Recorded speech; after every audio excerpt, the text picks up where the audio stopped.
ముందుగా మీడియా మిత్రులకందరికీ నమస్కారం. కూటమి ప్రభుత్వం ఏర్పడినప్పటి నుంచి ఈ రాష్ట్రంలో కరెంటు బిల్లుల పేరుతో ప్రజలపైన పెద్ద ఎత్తున భారం మోపడాన్ని నిరసిస్తూ ఈ నెల 27వ తారీఖున వైఎస్ఆర్సీపీ పోరుబాట కార్యక్రమాన్ని మా నాయకుడు జగన్మోహన్ రెడ్డి గారి నాయకత్వంలో రాష్ట్ర వ్యాప్తంగా అన్ని నియోజకవర్గాలలో నిరసన ర్యాలీలు చేపట్టడం జరుగుతూ ఉంది. అందులో భాగంగానే అనంతపురం జిల్లా వైఎస్ఆర్ కాంగ్రెస్ పార్టీ అధ్యక్షులు అనంత వెంకటరామరెడ్డి గారి ఆధ్వర్యంలో ఈ నెల 27వ తారీఖున ఉదయం 10 గంటలకి స్థానిక పాత ఊరు నందు బ్రహ్మం గారి గుడి నుంచి ర్యాలీ మొదలై పవర్ ఆఫీస్ వరకు వెళ్ళి అక్కడ అందుబాటులో ఉన్నటువంటి అధికారులకి వినతి పత్రాన్ని సమర్పించడం జరుగుతుంది. కాబట్టి ఈ యొక్క కార్యక్రమానికి ప్రతి ఒక్కరూ విచ్చేసి ప్రజల పక్షాన నిలబడి మద్దతు ఇవ్వాల్సిందిగా విజ్ఞప్తి చేస్తూ ఉన్నాం. ముఖ్యంగా మనమంతా ఒకసారి ఆలోచిస్తే గతం నుంచి కూడా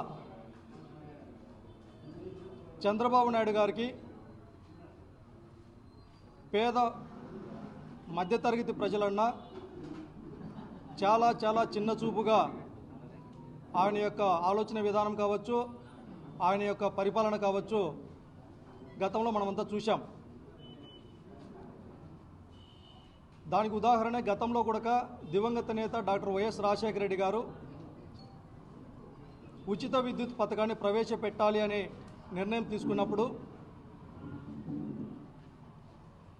ఆ పథకం అమలైతే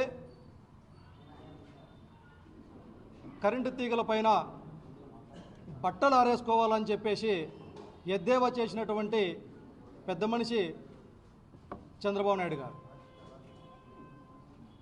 అదే కాదు, మా నాయకుడు జగన్మోహన్ రెడ్డి గారు ముఖ్యమంత్రిగా ఉన్నప్పుడు కరోనా లాంటి సమయంలో ప్రపంచమే తలకిందులు అవుతున్నటువంటి పరిస్థితుల్లో కూడా ఈ రాష్ట్ర ప్రజానికానికి అండగా ఉండాలా, ప్రజలు ఇబ్బంది పడకుండా ఎక్కువ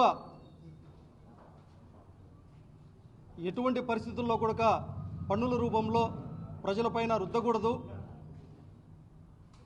అనేటటువంటి ఒక ఉద్దేశంతో నాణ్యమైనటువంటి విద్యుత్తును సరఫరా చేస్తూ మరొక పక్క ఈ రాష్ట్ర వ్యాప్తంగా ఉన్నటువంటి ఎస్సీ ఎస్టీలకి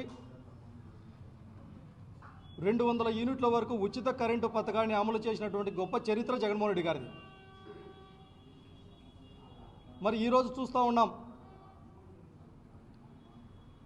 అత్యంత దారుణాతి దారుణంగా దళిత వాడల్లో కరెంటుని కట్ చేస్తున్నటువంటి అధికారుల యొక్క నిర్లక్ష్య వైఖరిని కనుక మనం చూస్తూ ఉన్నాం. ఈ ప్రభుత్వంలో ఒకప్పుడు ఏదైనా పొరపాటున కరెంటు తీగలను పట్టుకుంటేనో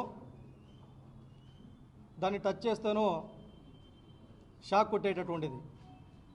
మరి ఇవాళ చూస్తూ ఉన్నాం కూటమి ప్రభుత్వంలో కరెంటు బిల్లులు పట్టుకుంటే షాక్ కొట్టి ప్రజలంతా అయోమయంలో తల్లకిందులు అయ్యేటటువంటి పరిస్థితులను మనం అలా చూస్తూ ఉన్నాం. కరెంటు బిల్లులు పట్టుకుంటేనే షాక్ కొడతా ఉంది. ఈ సందర్భంగా మేము అడుగుతూ ఉన్నాం, ఎన్నికలకు ముందు ఇదే చంద్రబాబు నాయుడు గారు ప్రతి ఊరూరా తిరిగాడు. పెంచిన విద్యుత్ ఛార్జీలను తగ్గిస్తాం, భవిష్యత్తులో ఎటువంటి పరిస్థితుల్లో కూడా విద్యుత్ ఛార్జీలను పెంచబోము అని చెప్పి ప్రజలను మభ్యపెట్టి అధికారంలోకి వచ్చిన తర్వాత కేవలం 6 నెలల్లో దాదాపు 15,000 కోట్ల రూపాయలు ప్రజలపైన భారాన్ని నెట్టడం ఇది దగా కాదా? ఇది అన్యాయం కాదా?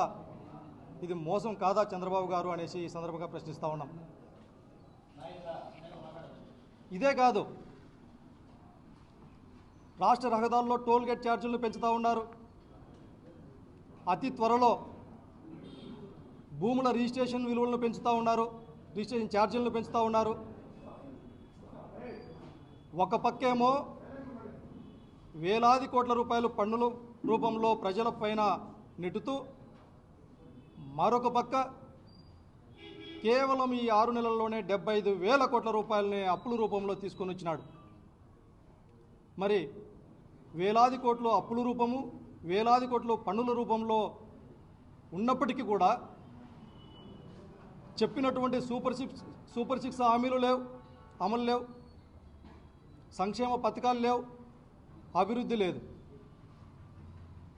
కేవలం కొంతమంది కార్పొరేట్ శక్తుల జేబుల్లోకి పోయేదానికి ధనమంతా ఉపయోగపడుతూ ఉంది.